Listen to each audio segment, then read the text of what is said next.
Je ne sais pas sa valeur, je ne sais pas son degré de succès, mais c'est la deuxième fois que Zelensky a appelé Bennett. C'est la deuxième fois que Bennett a appelé Poutine. Et c'est la deuxième fois que Poutine a répondu à Bennett. Donc oui, absolument, Daniel, il y a une médiation israélienne. Alors, vous dire, c'est un grand compliment à la politique israélienne et à Israël.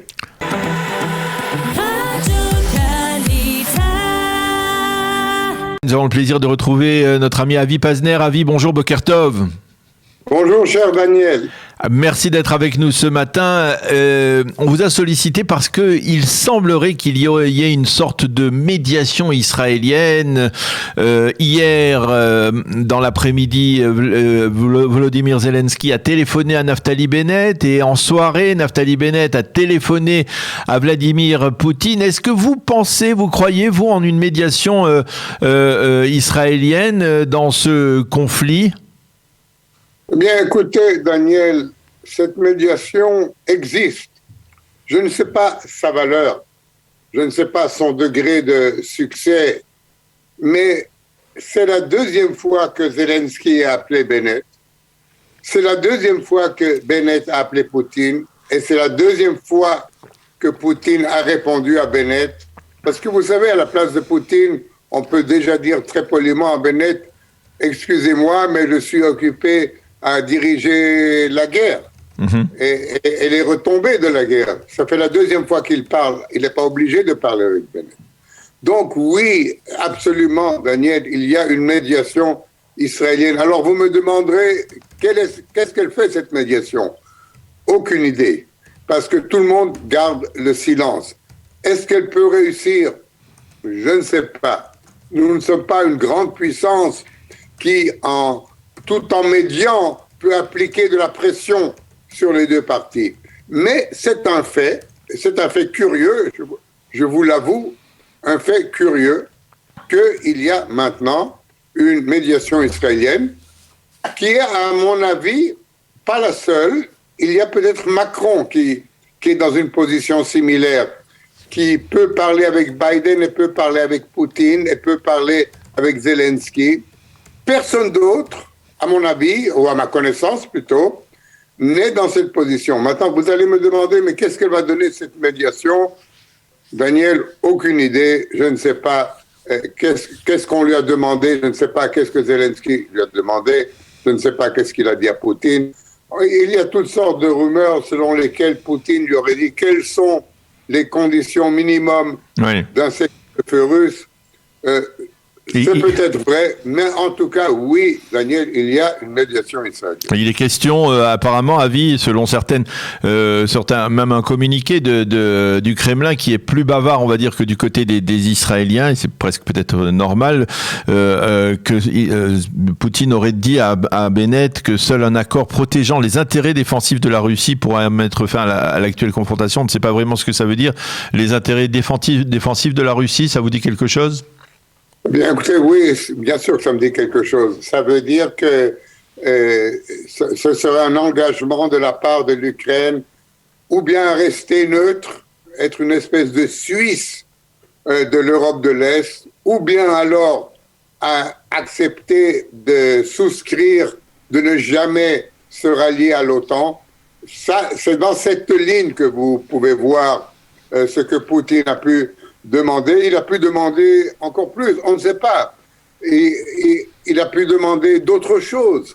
Mais c'est là vraiment, ça ne m'étonne pas. Ce que vous me dites ne m'étonne pas. C'est ce que Poutine voulait toujours depuis le début, avant la guerre. Il voulait une espèce de finlandisation de l'Ukraine. Et il ne l'a pas eu. Donc, c'est une des raisons de cette guerre. Alors, ça ne m'étonne pas. Mais ça, c'est très vite dit. Mais comment est-ce qu'on y arrive? Parce que tout d'abord, il faut arriver à un cessez-le-feu. On ne peut pas se parler vraiment tant que les opérations militaires continuent. Un cessez-le-feu, même temporaire, même pendant 3 jours, 4 jours. On l'a vu souvent aussi dans nos conflits à nous. On se bat, on se parle, on se bat, on se reparle.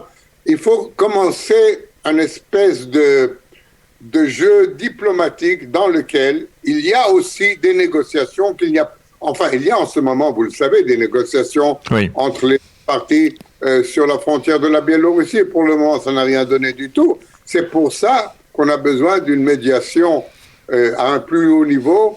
Et si Israël était choisi pour ça, je dois dire, c'est un grand compliment à la politique israélienne et à Israël. Grand compliment. Est-ce que cela veut dire, dans la série des compliments, que finalement Poutine n'est pas choqué par le positionnement actuel de l'État d'Israël, qui est de condamner par exemple devant l'Assemblée générale des Nations Unies la Russie pour son agression envers l'Ukraine, et qu'il comprend, on va dire, le jeu israélien, dans la mesure où il semble d'une certaine manière répondre à Naftali Bennett? Oui, vous pouvez certainement dire cela. Vous pouvez aussi dire, dans le même esprit, que peut-être les États-Unis aussi ne sont pas choqués, que nous ne sommes pas 100% avec eux, et que, par exemple, nous n'appliquons pas de sanctions contre la Russie. Si vous voulez jouer le rôle de médiateur, ou si vous pouvez jouer le rôle de médiateur, il faut que les deux parties vous acceptent avec tout ce que vous représentez. Maintenant, Israël essaye de représenter vraiment, et c'est très compliqué, Daniel, c'est très dur, cette politique, et peut-être elle va échouer, je ne sais pas. C'est d'être capable de parler à tout le monde, de parler à Poutine, de parler à Zelensky, de parler à Biden, parce qu'il faut parler ici à tout le monde. Donc Israël se trouve dans une position privilégiée. Je sais qu'il y a des critiques en Israël même, évidemment, qui disent nous devrions être fermement du côté de ceux qui souffrent. Il y a des critiques en Amérique qui disent où est notre allié israélien? Il y a peut-être même des critiques en Russie qui disent où sont les 1,5 millions de Russes en Israël? Pourquoi ne sont-ils pas avec nous? C'est ça justement qui fait la difficulté d'une position qui est la nôtre maintenant. C'est une danse diplomatique très très délicate. Pour le moment, pendant une semaine, nous avons réussi à le maintenir. J'espère que nous réussirons encore, mais je dis quand même chapeau à la diplomatie israélienne. Alors, je voudrais aborder aussi avec vous un sujet qui est indissociable aujourd'hui de ce qui se passe dans le conflit entre l'Ukraine et la Russie, c'est les négociations de Vienne. On voit un Vladimir Poutine qui est parti comme le gagnant de cette confrontation la semaine dernière, qui s'enlise, on va dire, en Ukraine quelque peu, qui a perdu de son prestige.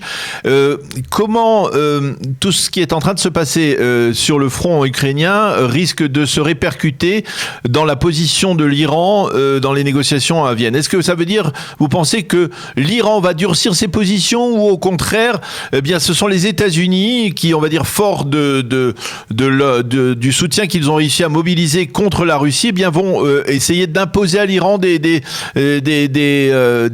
compromis, des concessions qu'ils n'arrivaient pas à imposer jusqu'à présent? Bien, toutes les options que vous avez mentionnées, Daniel, toutes ces options sont plausibles. Et il y a une situation qui est changée maintenant à Vienne aussi.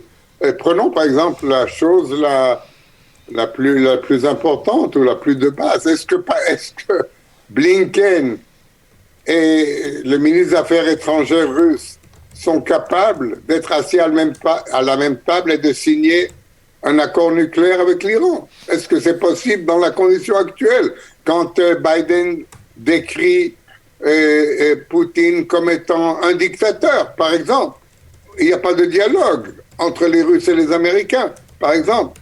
La position de l'Iran face à la Russie, l'Iran soutient la Russie, pas au point d'avoir voté pour elle hier ou avant-hier à l'ONU, pas à ce point, mais le soutien. L'Iran aussi n'a pas cessé ses vols, l'Iran aussi n'applique pas de sanctions.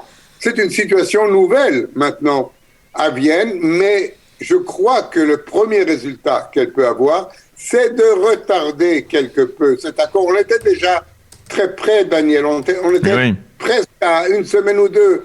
Je crois que la situation actuelle, avec ces grandes questions ces grandes options différentes retardent.